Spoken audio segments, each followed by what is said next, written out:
In a small, forgotten town nestled between dense forests, there was an old legend about the Whispering Pines. It was said that anyone who ventured too deep into the woods would hear voices calling them, luring them further into the shadows. Many had disappeared, leaving only echoes of their laughter and whispers in the breeze. One autumn evening, a young woman named Clara, seeking adventure and a break from her mundane life, decided to explore the woods. She had heard the stories but was skeptical. Armed with nothing but a flashlight and her phone, she entered the forest as the sun dipped below the horizon. The trees loomed tall, their branches twisted like gnarled fingers.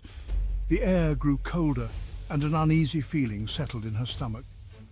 Yet she pressed on, the crunch of leaves beneath her boots the only sound in the stillness.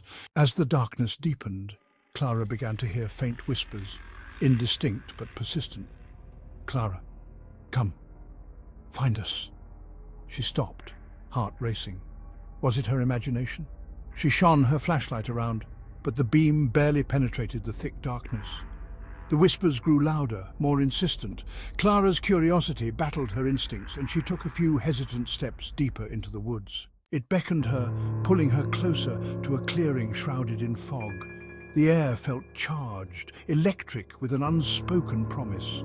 In the center of the clearing stood an ancient oak, its trunk wide and twisted, with deep grooves that resembled gaping mouths.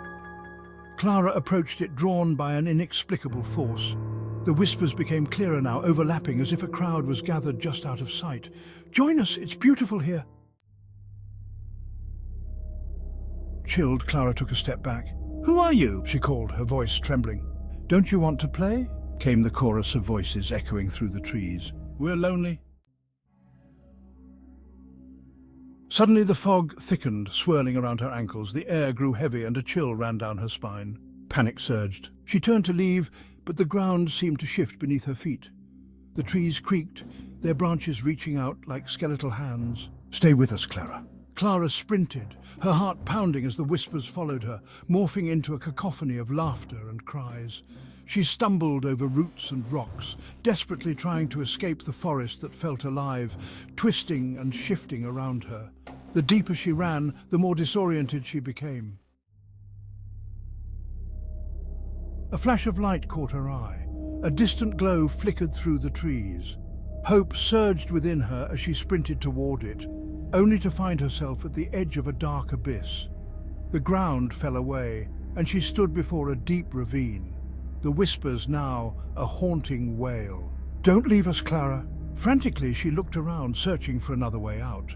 The shadows danced at the corners of her vision, taunting her, but the light from her phone illuminated something glimmering at the ravine's edge, a broken necklace, its silver chain twisted and tarnished.